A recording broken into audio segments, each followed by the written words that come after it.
खबरों के सिलसिले को आगे बढ़ाएंगे और आपको बताएंगे कि इससे कबल अमरीकी नायब सदर जेडी वैंस ने दावा किया था कि अमरीका की कशीदगी के खात्मे के लिए ईरानी पासदारान इनकलाब से बराह रास्त रवाबित पर इत्तफाक किया गया। नए इंतजाम के तहत ईरानी और अमरीकी अफवाज और हुक्काम दोहा में मुलाकातें करेंगे। नायब सदर जेडी वैंस ने बरतानवी वेबसाइट एनहॉट को दिए गए इंटरव्यू में दावा किया कि स्विट्जरलैंड मुज़ाकरात में उनकी जीत हुई। बहरान में कमी के लिए ईरान की तरफ से एक चैनल चाहते थे जो हासिल कर लिया।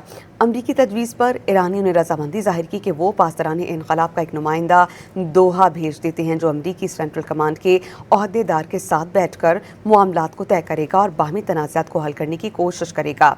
जेडी वैंस ने मज़ीद ये भी बताया कि मुत्तहिदा अरब अमारात ने ईरान के साथ ऐसे राबते कायम किए हैं जो इससे पहले मौजूद नहीं थे। इन रवाबित में पासदारान इनकलाब के साथ बराह रास्त बातचीत और मुआशी मर्रात पर गौर व खौस शामिल है।